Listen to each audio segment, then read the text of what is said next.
well, I'll just jump right in. So, Okay. Faith, do you know Amy? Do you know each other already? Mhm. Yes, yeah. Okay, so maybe I'm the one I need to introduce myself a little bit also for the replay people. So my name is Donna Brown, and I am an intuitive business strategist and visionary. And so it's my particular gift and mission to help people bring to life businesses that are a true reflection of themselves and their gifts, and create unique business models and strategies for them that allow them to flourish in a way that nourishes them. And then by doing that, that's how you find your clients. I have a whole theory on ideal clients, so that goes maybe a little bit against, the prevailing theories. But anyway, so that's my specialty. And the reason I brought together this little mastermind, it's not actually little, it's a big mastermind, is to allow people to have an experience, I think, which is very specific to their own businesses, because no matter who we are, whether we're just starting out or no matter what stage of our entrepreneurship we are, there's a learning process where a lot of the courses are wonderful and group experiences are wonderful, because this is also a little group. Today you're here by yourself, but those are also great. But there comes a time when you need specific advice about your specific configuration of who you are, what you want to do, and where you are on your entrepreneurial path. And so I decided that it was time to bring this kind of mastermind session to the public in a way that is open to everybody, but isn't, in the sense that the conversations are then very intimate and very, create real conversations around your businesses, and to move out of the learning of that sort of frontal classroom type thing of webinars and taking notes and getting checklists and workbooks and things like that. Because I've worked with a lot of experts in various fields, and a large part of my education was learning from people and watching people who really knew what they were doing. So there's also a huge educational value in being with an expert. We often have this attitude or this idea that once you hire an expert to work one-to-one, you've kind of stopped learning, and you're getting them to provide you with a service. But if you pay attention, you will learn so much from that service. You'll learn very much about how they build a sales page, or about how, the cadence of it, or the rhythm of it, and the types of words they use, the structure that it has, the look that it has, how people build offers and what their reasoning behind their offers, and how to present them to their clients. So it's really kind of like a hands-on thing where you hear really what they think and how they think. So the reason behind what they do, because often we just see the finished product, because the webinar, masterclass, whatever you want to call it, that person has had an unlimited amount of time to prepare a very polished version of their knowledge, right? And not in a bad way. Like, they're amazing, and I continue to go to them, and I love them, and I'm not into bashing that at all, but I just really think that at some point you really need to see what that person can do when you give them what you're going through, and see what they can help you with. And so it was also a way to sort of be able to suss out some really cool experts, and to figure out where that connection is, and if you're really a good fit, and to get some positive input about your business. And so you do know Amy, and but Amy, there will be people who will be watching the replay, and Amy is so special. I can barely find words to describe her. Oh. So I'm going to leave that to you. So give yourself a little introduction here. Okay.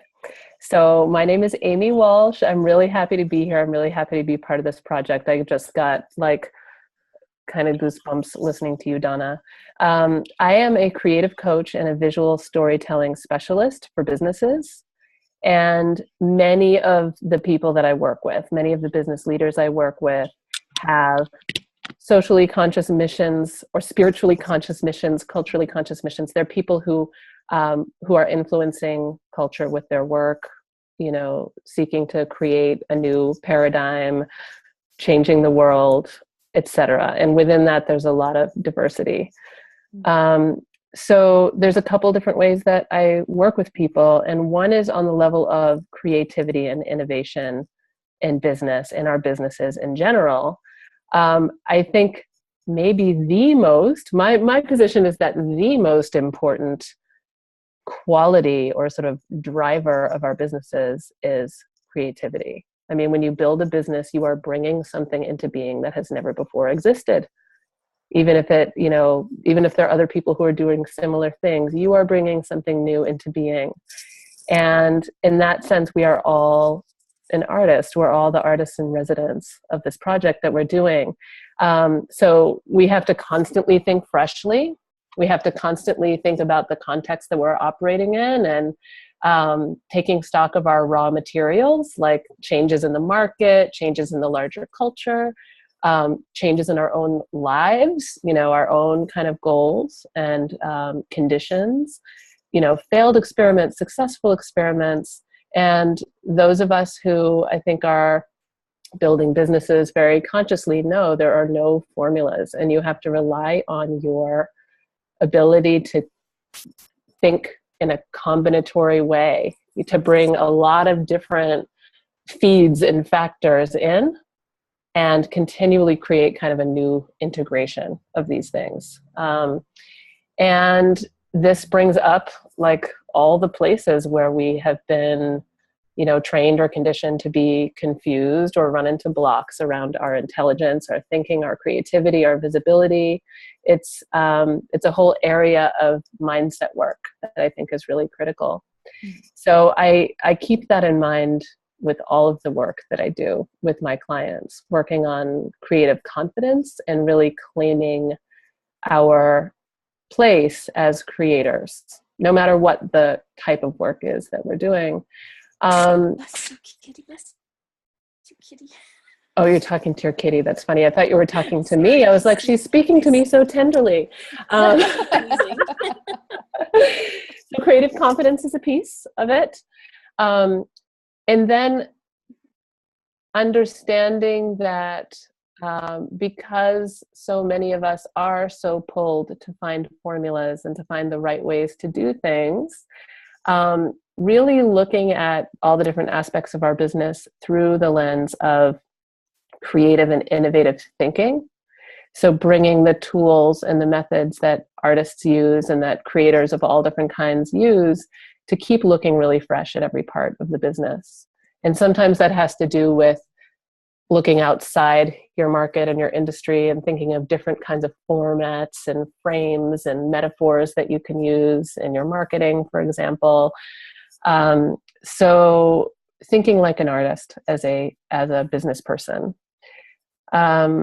And I should just stop for a second and mention that the background that brings me to this work is that I'm a visual artist. I've been a visual artist my entire life, really, but professionally since my early 20s. And I'm 46 now, in case you were wondering.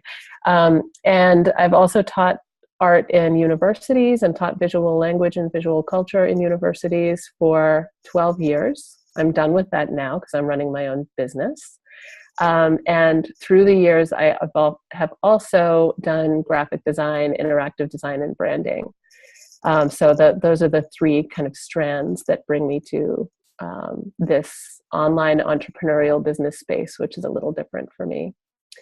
So the third thing and final thing I'll talk about, and this is the topic for this recording, or this mastermind, is I work with my clients to uncover the visual story of our businesses.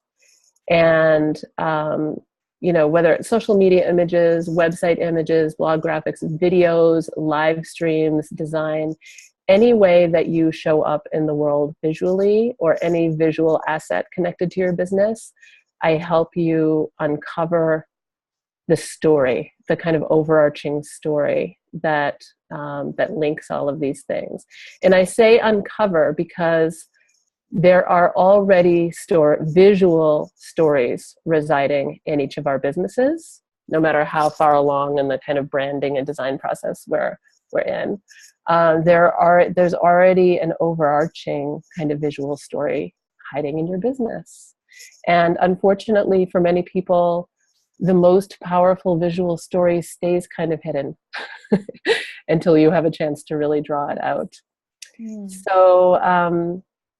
So so that was kind of my introduction, Donna. Should Yeah. I Could just you keep tell us a going right little bit into the about, sure, but could you tell us a Yeah. little bit about that? Like give us some kind of an example that we can anchor our imaginations to somehow about, do you have an example of a client who found that all of a sudden this story that they, as you said, this overarching story that they weren't aware of, and how they were able to Mm-hmm. uncover that?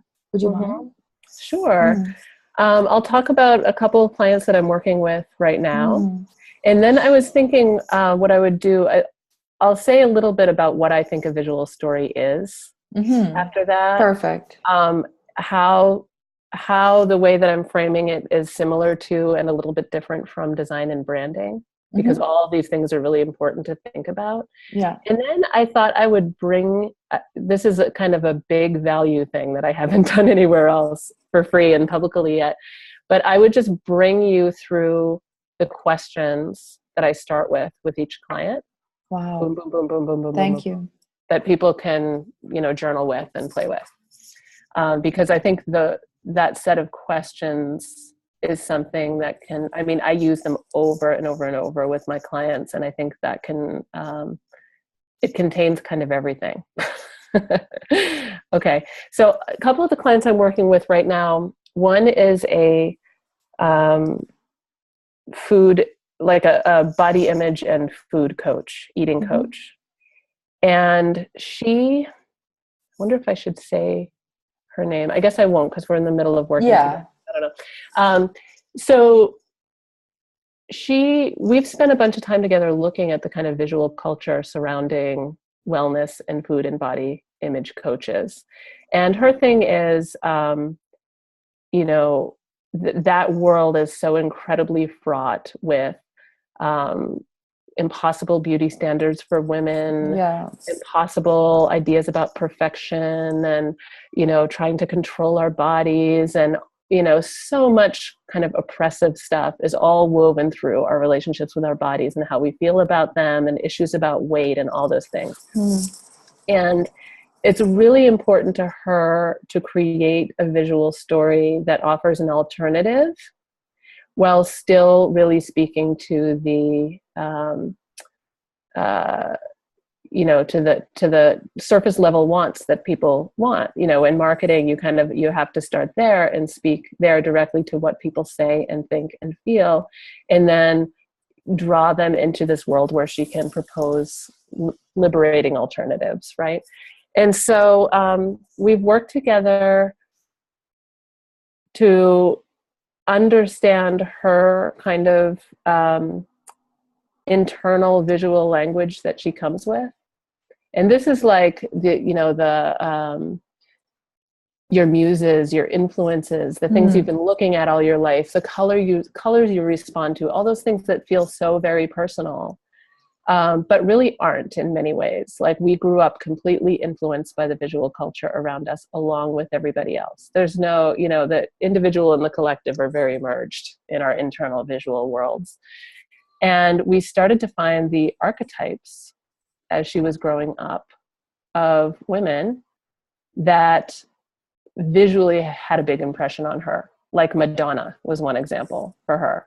And we started to ask what was happening in the sort of visual culture around Madonna, that was created.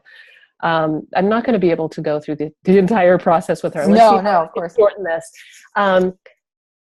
What we are discovering about her visual story is that it has to do with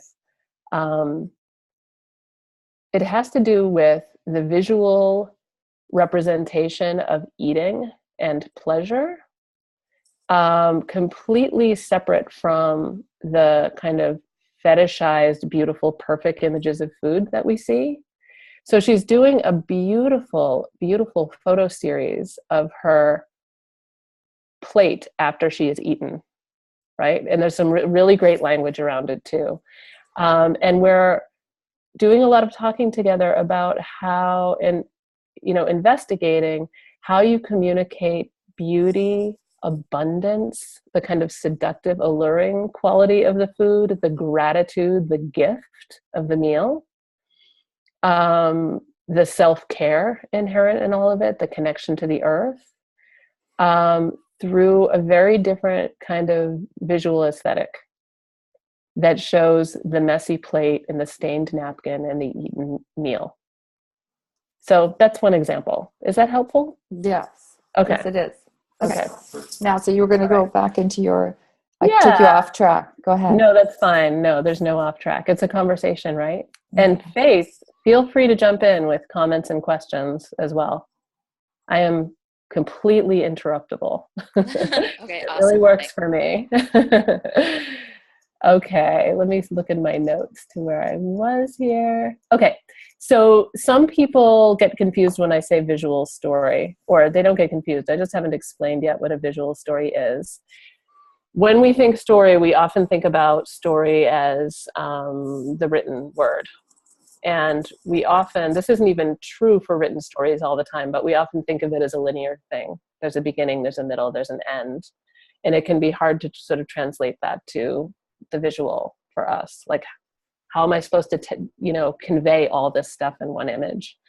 So the thing about visual stories is they're very much non-linear. And there are kind of layers of information getting communicated through an image in a non-linear kind of way. There's the subject matter, which gives you a certain, a certain amount of, association, reference, information, visual information, certain meanings are conveyed through the subject matter.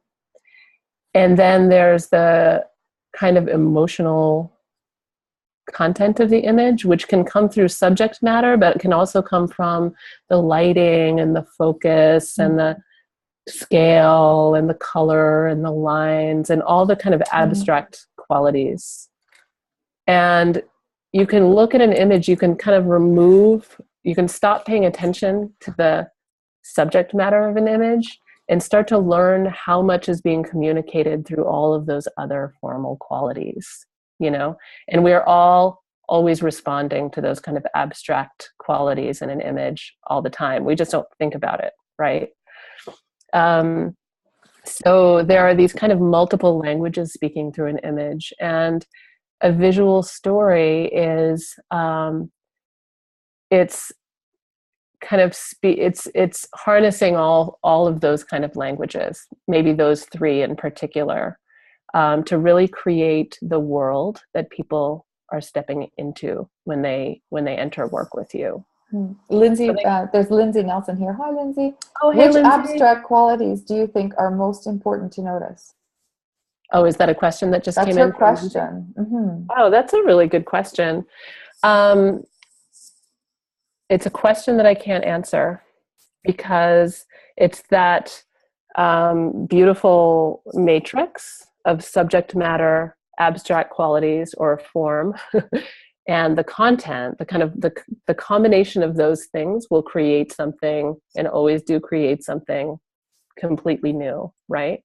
So in one image, it could absolutely be, the scale between a couple of different images, a couple of different elements that absolutely create like the narrative or the emotional tone of the image. And in another image, it could be the delicacy of the lines. So when I work with my clients, I have my clients start making images right away. I just told my client last night he has to make 100 photographs by the next time we meet. He'll do it in an hour, quick photographs, right? And then we start to look at what each photograph is communicating and why. What is the thing on an abstract level, as well as subject matter that is communicating to us? And that can sound kind of academic and kind of overwhelming to people, but it is actually an innate language that we are already responding to all the time. There's nothing mysterious about it. That I think there's some aha moments that can happen pretty early in this process where suddenly you can see the world in terms of these, formal kind of abstract qualities as well as matter. So sorry, Lindsay, I couldn't really tell you exactly which one to focus on. I guess another answer to that question is start with the place where you have a strong visual response. So if you are a person who absolutely, for some reason, has always been drawn to like interesting points of view or perspectives with your camera, that is the place where you start, and you learn to kind of master the art of communication through perspective and point of view. So Lindsay says, no. I think the answer is that it's all about the story. Yeah, that's right. And visual stories are part of larger cultural visual stories. And I'll talk about that a little bit more too. So let's see. Any more questions before I keep talking? No, go ahead. I think we're okay. Okay.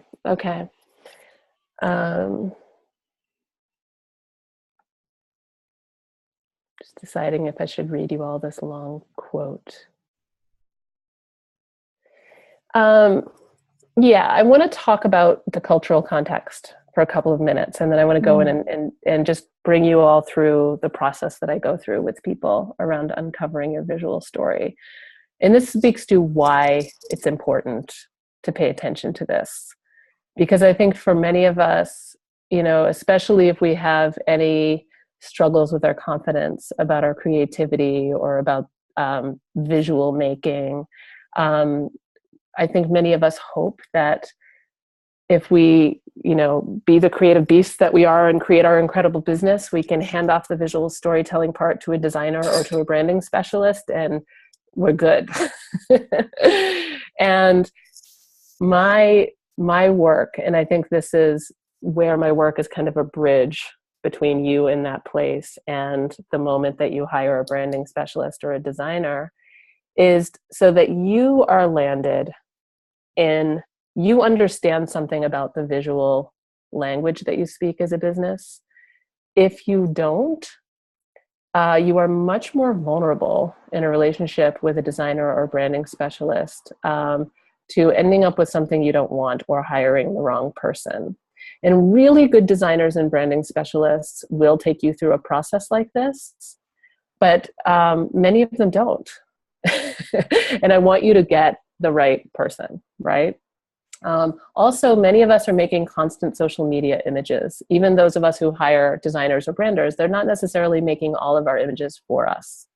And so if you understand the visual language and the visual story of your business, even on the really practical level, that helps you generate social media images really quickly, you can continue to evolve and develop your brand. Brands should be very alive. They should grow with you.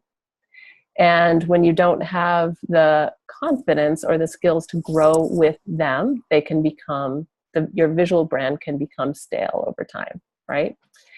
The thing that I care about so much, that I think is so important about becoming the visual storytellers of our business, that many branding and design specialists do not address as fully as I think they should, is that images are here to illustrate what you do, right?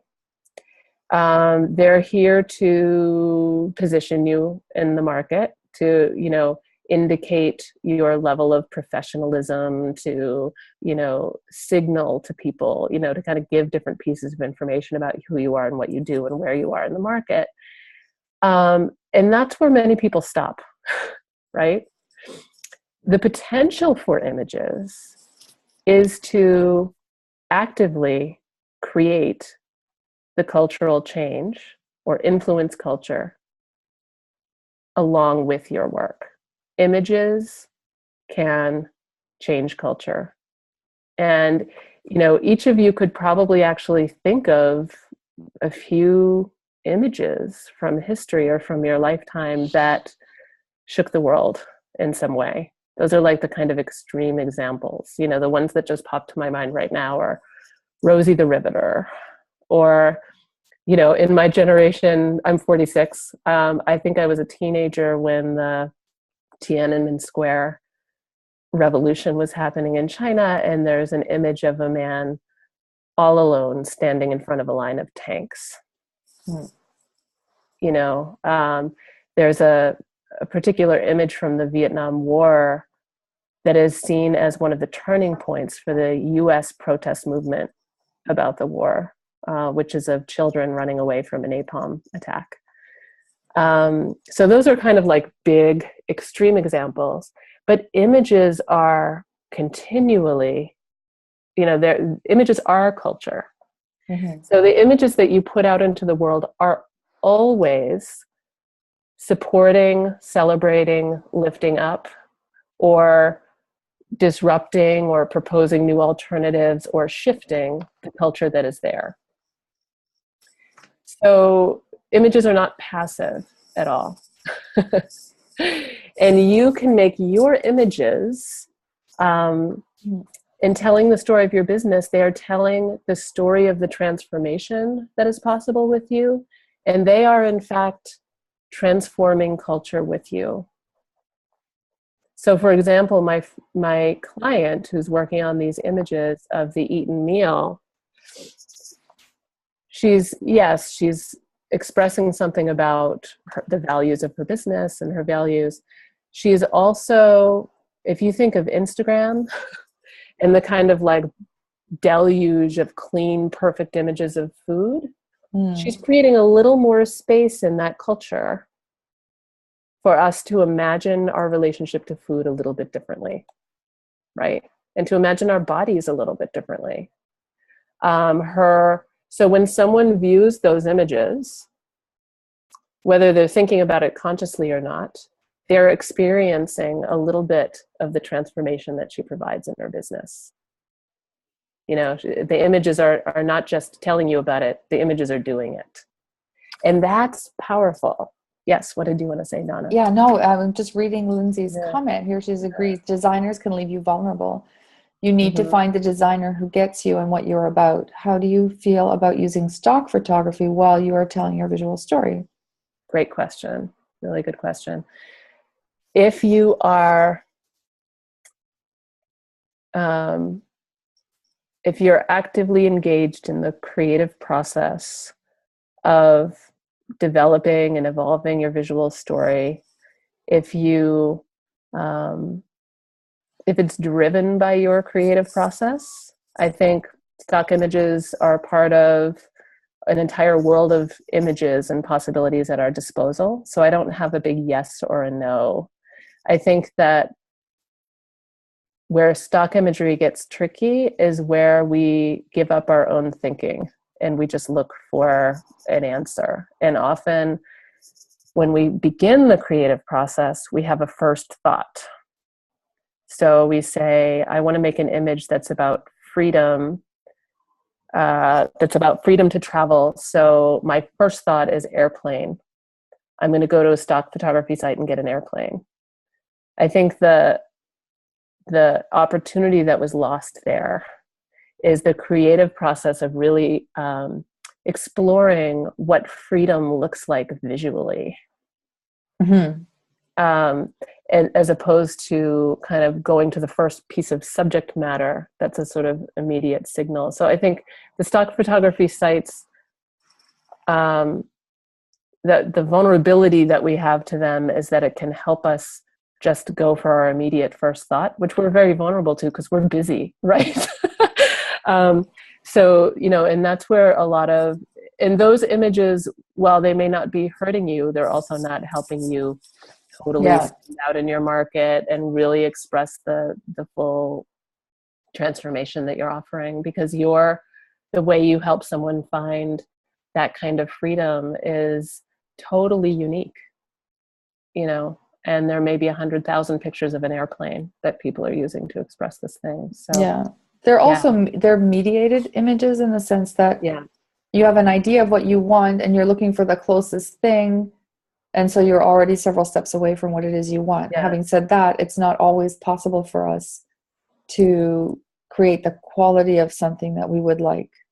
Right. That's right. Curating like gathering images and Yeah. putting them sort of in relationship to each other is a really powerful creative process. It is an art process. And, Yes. you know, I was just thinking of your images, Lindsay, and how I think much of the creative force that comes through the designs and the images you make is the collections of images you find and the kind of curation that you put together. Like there's just this sort of feeling of joy that comes out of your images. Mm-hmm. And I know that some of them are stock images, and it doesn't matter then. No. So it's about the spirit of creativity that you bring. So yeah, stock images are fine if you're present in your creative process. I just wanted to say one little thing about getting your own, you know, images done, or like whether it's your own photo shoot or whether it's your own sort of selection of stock images or whatever. There's also very little research. Like all of a sudden everybody's blowing glitter. So it's like, okay, now there are 100 different people blowing glitter, and then there are 1,000 people with a coffee cup and a journal, but it's their coffee cup, their journal, their computer. Do you know what I mean? It very quickly is, oh, I can do that too. And so just because you've done something that is bespoke doesn't mean that it's original or that you've gone past sort of that superficial layer, right? So I was going to say, it's just as insidious when you get stuff done, because if you don't have a strong photographer beside you, and you don't have a very clear idea, as you said, of what your visual storytelling, what you actually want to express, then you just sort of do what everybody else is doing. So it's sort of like the IKEA of stock photos, right? That's right. Yeah, and I think this brings us right back to the issue of creative confidence, because creatives and artists influence each other all the time. Absolutely. You know, so there are these sort of big creative trends that kind of wash through these spaces, and we get to be influenced and inspired by what we see, integrate it into our own creative process, and develop it further, right? We get to refer to other things we see and then change it and mix it up and integrate it with our brand and our visual story. But when we don't have, you know, both the creative confidence and sort of the starting points for how you do that, when you see something that looks really beautiful, you're just like, God, that's really beautiful. I'm going to do the same thing. It's totally understandable. But I think that's why you see so many pictures of blowing glitter, because suddenly, you know, the first images of blowing glitter that came out did operate in the space it was as like, something disruptive and new and exciting. Right? Exactly. And as you start making, and you know, as we start putting images out there that have that kind of disruptive quality, others will imitate them, right? I know. There's a part of me that really wants to blow glitter. I can tell you that. It's just like, I know, that would feel so cool and be so much fun. So I know. No, I mean, I'm not bashing it. It was just an example that came to mind. It's a compliment to the first people who made the blowing glitter images. Absolutely. Because we are responding to that moment of disruption. Yes. So we have that moment of disruption in us. And once you see those images that inspire, without kind of an alive creative process and some creative confidence, it can be hard to see anything else. You see the things you love, and then it's hard to imagine anything else but that image, right? Yes. I struggle with that. I struggle with that a lot. We all do, though. Yeah. So, but there are a million other ways to do it, a million other things to do. So, would you like to walk us through a little bit about your questions, or do you have something else? No, this is great. The questions are great. So we have about 20 more minutes, Donna? Sure. Time check. Okay. Yeah, more or less. Yeah. And then, if people want to ask questions, I'm okay with going a little over. Okay. So this is what I do with my clients, and you all can. I'll make a little prep in the beginning for you. Is that some of these questions, your first answer might be, I have no idea how I would answer that question, right? However, if you take each question with an open mind and a notebook, you know, on your computer or in a journal, out into the world and start answering it, you'll realize that you have a lot of answers for each of these questions. We all do, because these questions are all about our own personal experiences, and they're all about the world that we live in, that we are experts in, because we're immersed in it every day. Okay? Mm-hmm.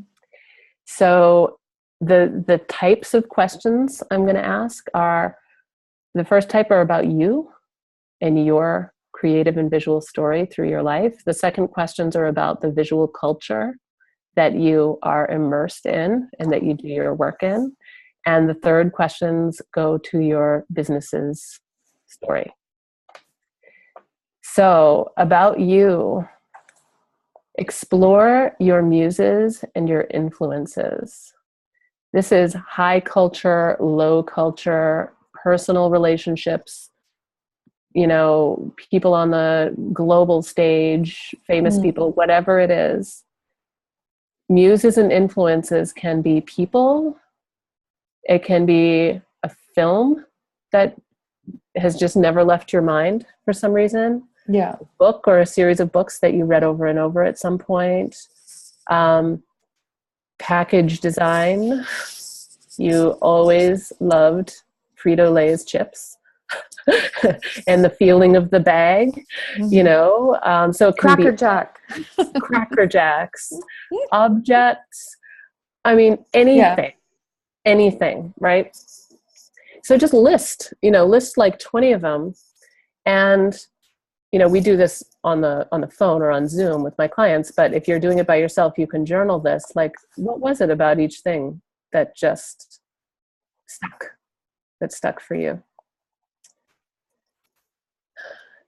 So that's important. And often as you do that, and I say to write it down, really write it down, because later you can let your eyes kind of drift over that writing and you will see visual images emerge.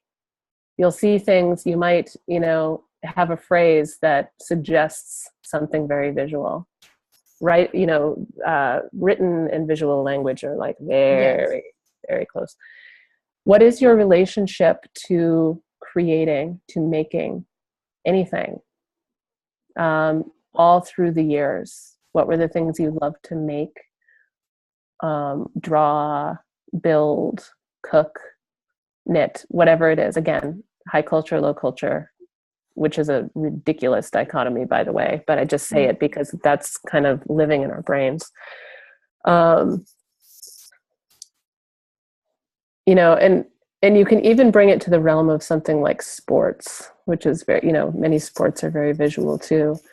What were the ways that you just engaged in the world along with speaking and writing? Again, all these things are very personal, but you were also such a product of the culture all around you. So then I ask about the visual culture that you live in now. What is the visual culture of your market? And ways to get to that are, one, to notice trends. Notice the glowing glitter or the things that you're starting to see everywhere. One is to ask, what are the spoken and unspoken rules visually in this space? And there are a lot of them in the business space because there's a lot of shared beliefs that we have about what makes an image professional. You know, there's a lot of stuff based on like social class and status in it. So really notice and write about what you notice, like what, not only what you see, but what is being concealed, what don't you see?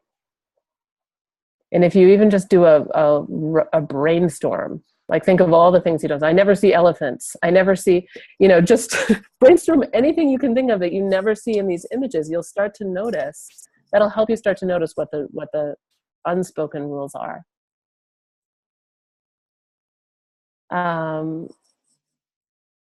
You know, what is the sort of feeling of the Instagram feed? Like, so you may notice specific trends, like the flat lay images of the journal and the MacBook and the coffee.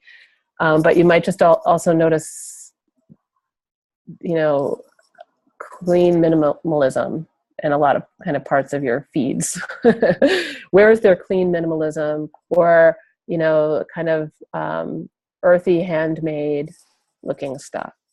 So that kind of goes back to identifying the trends.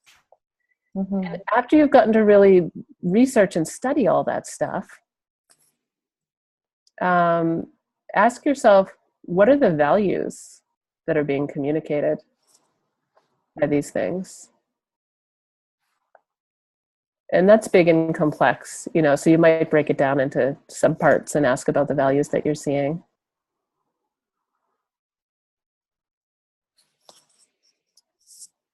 Anyone have questions at this point? Should I keep going? No, go ahead. Just rolling right through them. Just rolling. Just keep going.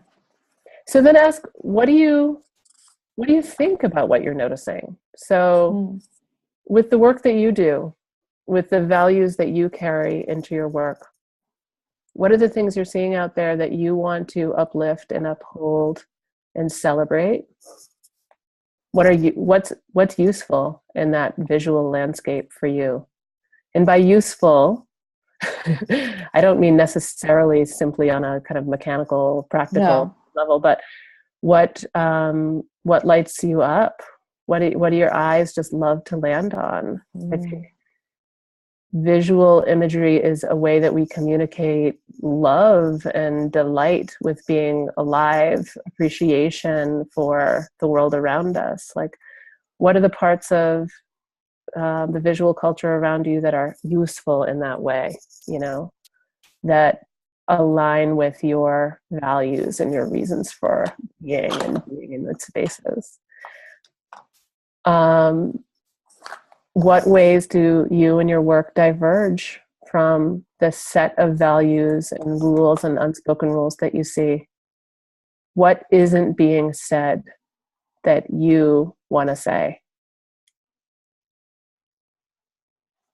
What does your business say that you don't see reflected back?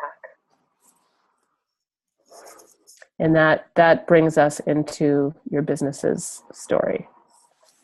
Your big why, your mission, your values. Those are things that most of us have been working on and that we know to work on, right? That's where, and translating that to the visual within this context of having really looked at the whole visual culture and started to understand it is really important. And some branding specialists and designers don't really do that. I think like the research into the visual culture piece, good designers and branders do it. And those are the people you want to find, right? You want to be able to have this conversation with your branders and designers. So you want to come to it kind of knowing what you want to talk about, right? So along with your big why, your mission, your values, what is the transformation that happens for people when they engage with you and your work? What's your big vision for the world? What's your part in the paradigm shift that's happening in the world? And then you want to ask, okay, what's the emotional tone of the experience of working with me? Am I a safe, serene, relaxing space to have spaciousness to dream and imagine and think? Am I a high power, fast-paced, exciting, move forward and crush it kind of space? Like, what is the culture of my space? And I ask questions like, if your business were a physical place that people could literally step into, I have my clients close their eyes and start to visualize the place. Some people see a campfire. Somebody saw a roller skating rink, So this is where we start to step into visual imagery. And this is where, once we've done all this, or while we're doing it, but especially at this point, we start co-creating art assignments. So this is where you say, okay, and let me give you an example of some art assignments. And I try to make these like an hour a week, like really not a major amount of work. I think you know, if you're developing a big body of work as an artist, you're a painter or something like that, you need to spend a lot of hours really developing it. Yeah. But what I'm going for in this work for people is a shift in how you understand the visual world and some insights about what your visual story is. And to have an insight, you don't need to paint for 40 hours. I'm just here to reassure you. Or photograph for 40 hours. But also because I think that when you're that in that 1 hour, I mean, I know myself when I'm thinking of a project or I have something I have to do, so much time is spent just sort of feeling, thinking around that thing. And then that actual hour, there's so much that comes before, but there's also so much that comes afterwards, right? So that hour is really just, it really isn't just an hour. You have this thing, this underlying thing, this latent sort of work that you're doing and, you know, cooking up there and noticing. And as you develop yours, you know, as you see things, notice things for the first time or start looking at things differently, then it becomes a constant process. And you're always going back, you know, to your mind, oh, then I'll do this, or then I'll do that, or maybe I'll do this, or maybe that. And then, but that also evolves. So by the time you come to actually do that, it might come out again. Here's what exactly. I'm so glad you said that, because also these questions, this seems like you could write a PhD thesis on these questions or something like that. But these questions are also something, excuse me, I'll do it for an hour with my client on the phone, going through these questions. And then no assignment beyond that, you know, maybe an hour a week. And then the client will go through the week, and it is always operating on the subconscious. Absolutely. So then by the time we come back to the next meeting, my client is saying, oh my God, I'm totally seeing all this stuff now. And I had all these insights this week that didn't take any extra time. Exactly. Lindsay wrote here in the chat, one of the best things I've done for my social media presence is getting into the habit of collating my images, sitting 30 to 60 minutes at a time. Yeah, I think it's because you get into sort of a stream of thought or a feeling, and you have time to sort of go into that rather than that sort of, you know, bits and bytes and stuff. You don't really get into, you don't have time to sink into something. Yeah. Do you mean by collating your images, do you mean sort of like organizing them and arranging them and finding the relationships between them? I'm reading these other ones from Lindsay. You can talk, Lindsay. You can unmute yourself and use words. Yeah, absolutely. You can say words out loud. Come into the conversation. I was trying to be polite. I didn't realize. You're so polite. We're so impressed. Yeah, no, I mean, I think, you know, part of visual messaging and confidence is about really stepping into what feels good for you. And, you know, for me, I just started one day. I went on Unsplash, and I'm just like, I just tagged a whole bunch of pictures that I'm like, this kind of fits my color scheme and my vibe, and I just pinned them on a Pinterest board just to like get them out there so I could see them. And then I was like, oh, but I want to communicate this message. And then I like went back to that Pinterest board that I had previously grabbed because they had spoken to me in a moment. And then I'm like, oh, this image is the one that I want to use. Or, you know, there's nothing on this board that really has that idea that I want. So let me go, you know, let me kind of play with it. But by keeping a running tally, both of images that like I've just liked for whatever reason, kind of really setting into like, these are my brand colors and my brand themes. And this is about how much I'm willing to flex and shift with that. Just allows me to be more playful in the process. But I think just kind of knowing that, like, I want everything to kind of fall into sort of my templates that feel good and are sussing themselves out, and they're doing what I want them to do, getting feedback on the stuff to say, like, is this working as well as I think it's working? Not in a doubting myself kind of way, but just in a, like, there's something about the composition that's not feeling quite on, and having the courage to reach out and ask people. But like, yeah, I think just spending, you know, 30 to 60 minutes a day on visual messaging kind of things has been really, really helpful, because I'm like, oh, wait, I actually have these systems that work for me that make it more sustainable and more fun and more joyful. And, you know, and all of that stuff plays forward in what people are looking at. I love that you spend 30 to 60 minutes a day on your visual messaging. That's fantastic. I make my clients do it for an hour or two a week. During the kind of research phases, there are, of course, periods where there's more. But yeah, I love that you talked about just collecting, because despite the alluring, like, cultural trend towards decluttering.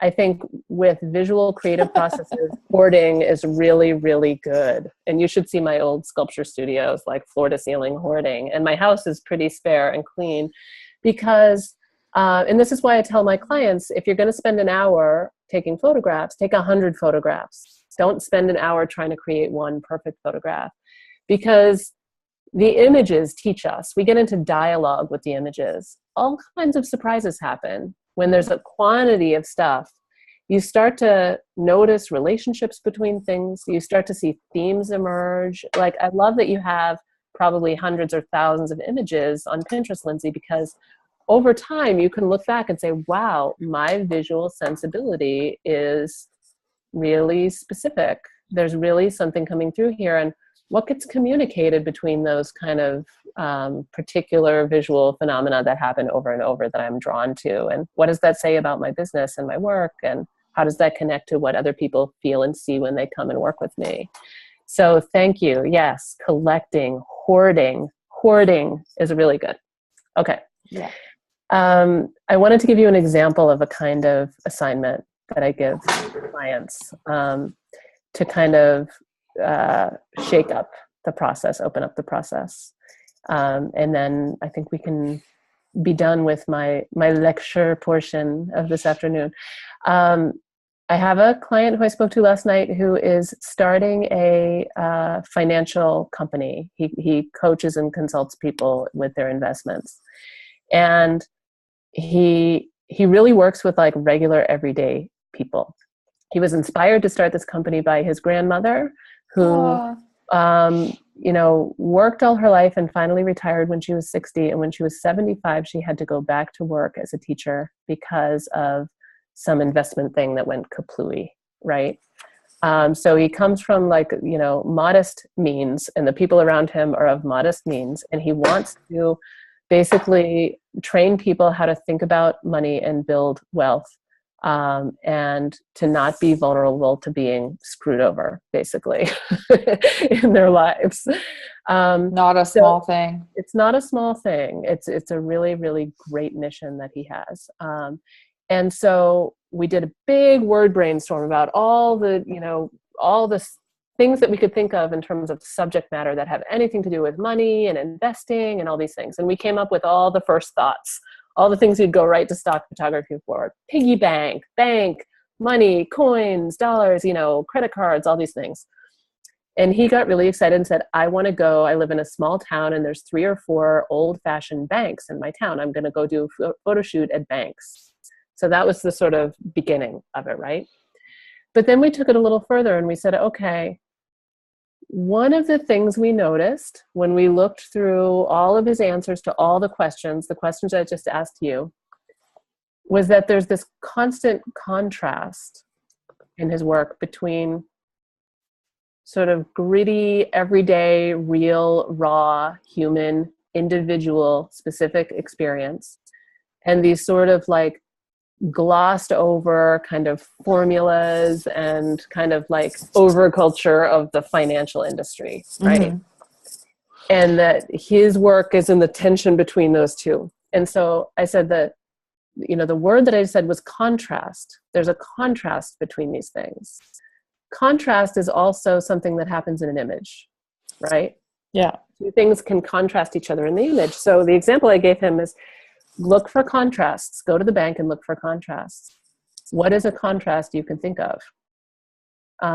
And the first thought that came up was, those like kind of gold, shiny railings that they have in line while you're waiting, and someone leaning up against it with dirty jeans.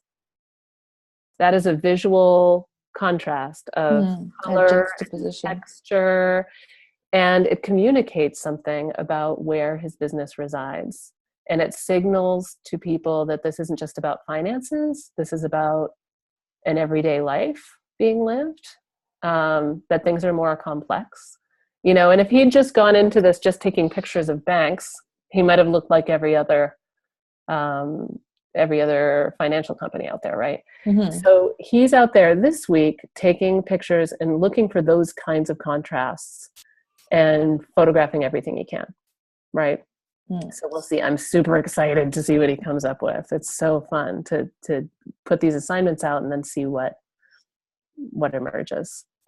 So as you create assignments for yourself, just ask, like, what are those places of kind of interest or attention, the place where the transformation happens in your business. And if you were to translate that to something visual, would it be about color? Would it be about texture? Let images, it's a brainstorm, right? So you just kind of let images appear, like that image of the dirty jeans and the gold railing just kind of popped up in our conversation and gave us an assignment, basically. Yeah. Thank you. Does anybody have any questions that they would like to ask? Because I know some people came in a little bit later. Tiffany's here. Yeah, Tiffany, Hey, you can, Tiffany. feel free, anybody, to unmute if you want to say anything. Hi, I popped in just now, so I missed everything. Hi, Tiffany. It's recorded. Okay. But I appreciate it. Yeah. Thank you. Yeah. But I think it's just really interesting that you can bring this work. I think that what you're talking about, as you said, before people do branding and before people go to a designer, because it's just like when somebody, you let an architect loose on your property or something like that. You can be very, very, very easily. I think most of the ugly things that are around is because the person wasn't able to sort of have that. Well, I won't say that. Yeah. Some people have bad taste, but there's a lot of that where the end product doesn't really suit you, or feels like it belongs to somebody else, right? Because you didn't even know how to describe what it is you wanted. There's that kind of an awareness, and I think that this visual awareness that you're talking about will permeate their whole business, because there'll be a lot. Because when you're going through, as you said, the branding, your big why, your mission, your values, you can still not always hit it right on the mark, as far as I'm concerned. Like, there's still a big risk of, being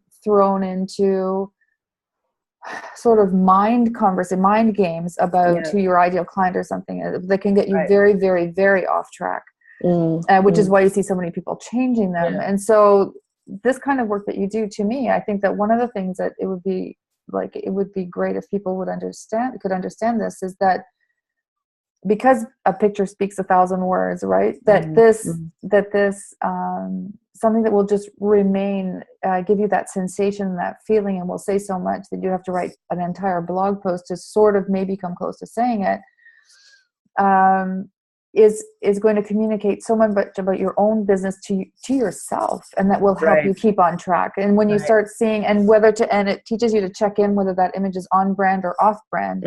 Exactly. And what is it? And because a lot of people are still very stuck at the, I don't like it. Why don't you like it? I don't know. I just don't like it. Right. Which is a kind of that sort of there's not a lot of awareness in that kind of comment, but that's the general comment about things. Right. So the more educated you can be, the more literate you can be about your own values and awareness and visual imagery, that will, I think it will also spill out into how you speak about your business, about how you present yourself. Like it's a different gate. It's a different entry point or a different gateway. That's right. And I'm so glad you're saying this, because visual thinking is another form of thinking. And I've noticed, in particular with the client I was working with last night from the financial company, that thinking visually is helping him to get clearer about what he was trying to figure out through words. Like you said, the ideal client. We're always evolving, right? Right. And imagery is never fixed.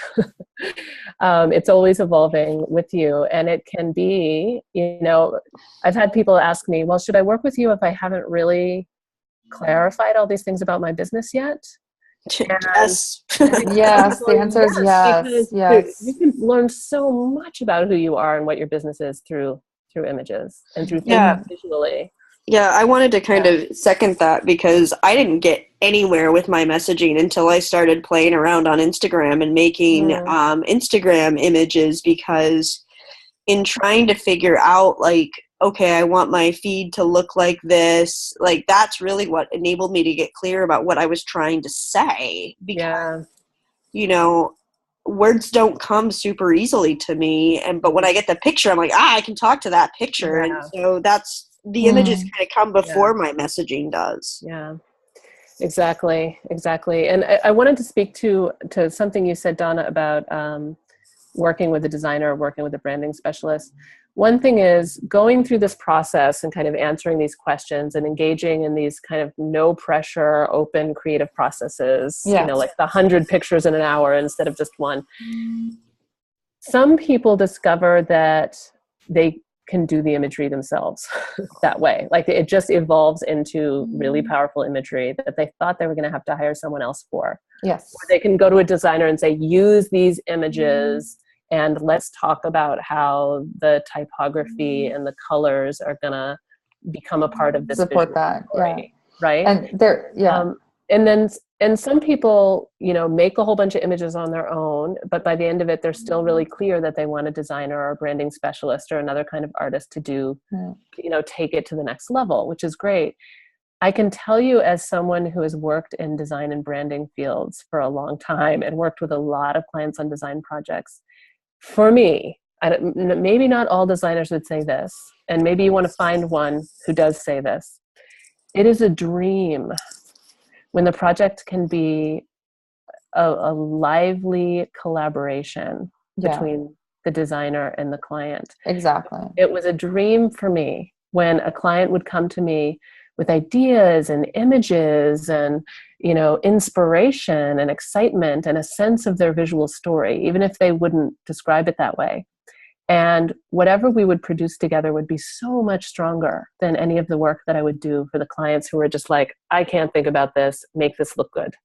Yeah, exactly. So you will get such better work out of the people that you work with when it's that kind of absolutely. It's like it's having an educated client, and I think that that's one of the things that, for example, talking about like a completely different thing, like with Kathy Lowenstern about Facebook ads, is that people are always talking about the mechanics of Power Editor, but not what makes a powerful ad. You know, like what makes a great ad, and nobody ever talks about it. But even the like the copy or the image, there is no conversation about that. It tells you do this on Canva, but nobody's saying, you know, that's the big part. Like you could be placed in the best place in the world, but if your image isn't captivating or your copy isn't, you know, isn't disruptive in some way, people are going to scroll past it no matter how much you've targeted, right?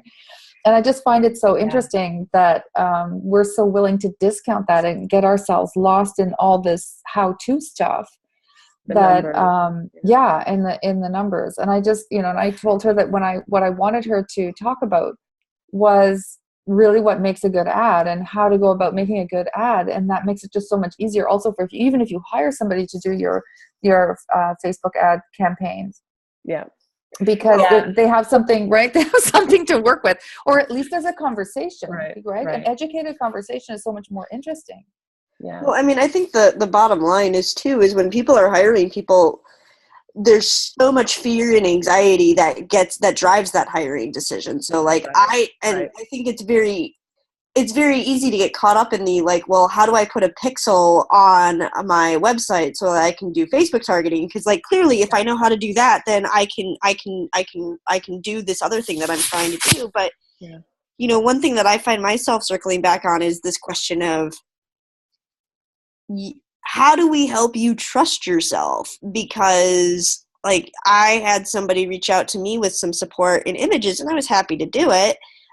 But then as I was watching this person sort of do their own thing, I'm like, you actually have a much more refined visual system than I do that aligns with who you are. Like this is actually a strength area of yours. It's not something that you need support on.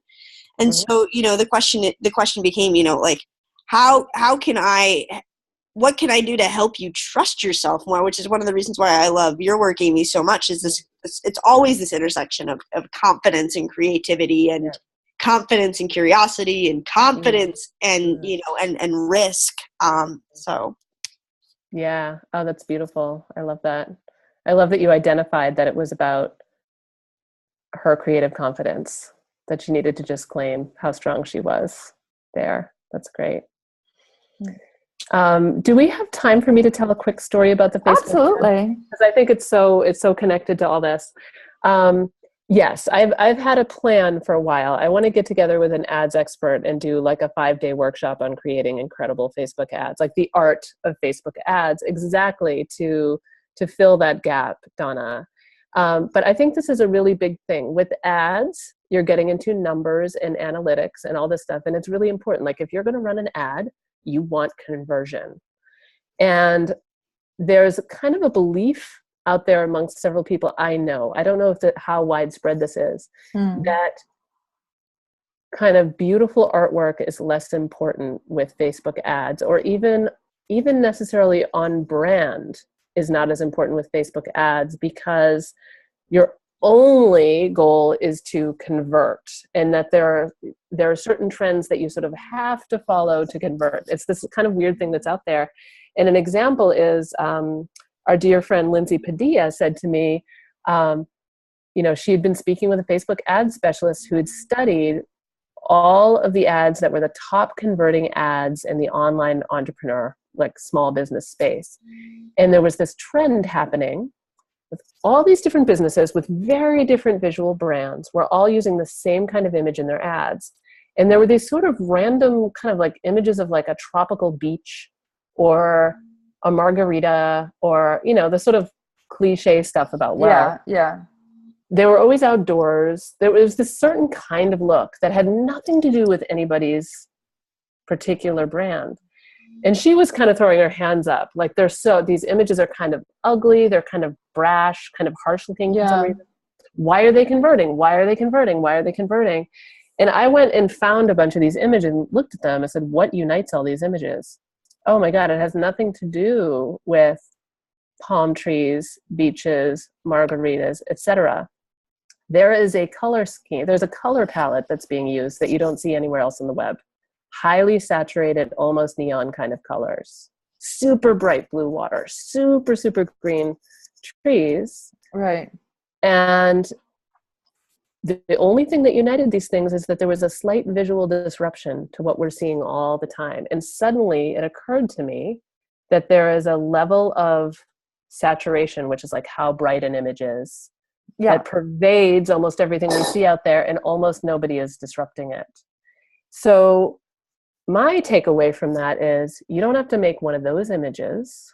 You don't have to do anything that you don't want to do. You get to stay totally on brand. But with Facebook ads, it may be also important to do something visually disruptive, which you can do creatively, you can do to stay on brand.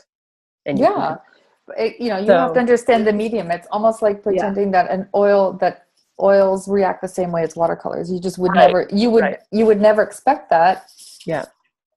And so in some way understanding that medium and like understanding like what you have, whether it's a still, whether you have a video, whether you have a short, whether you have a long, a feature film, these are all different ways of expressing yourself. And if you understand what's going on there, you have to put it in a context, because we don't live, in a vacuum.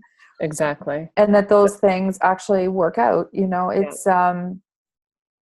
it's interesting, but I think there's a lot of work to be done there, and I think it's been completely ignored.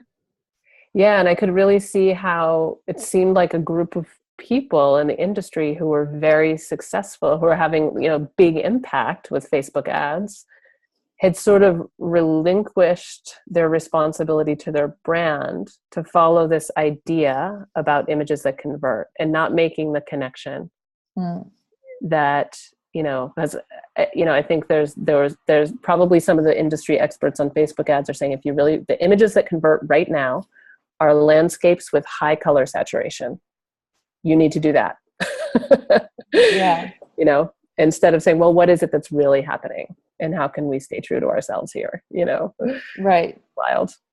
Okay. I'm off my high horse about that. I've just been thinking about it all week. Like, God, what a missed opportunity. But there's so much. Yeah. I think there's so much that can be done there. Again, like even the carousel images, I did a story, and then, to be honest, I'm not even sure whether I ran it. Probably not. It might be sitting there, but because the the habit is not to tell a story Right. through the carousel, right? You know the ones I mean, where you have 5 or 6 images of, I think it's 6. Yeah.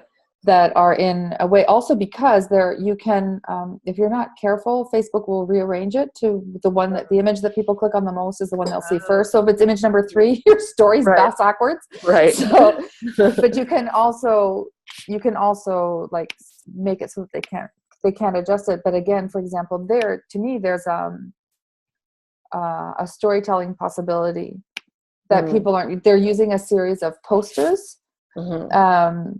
What about this? What about that? You know what I mean? It's not like this, then this, then this, and this. It's not in a sequence of any kind in that sense.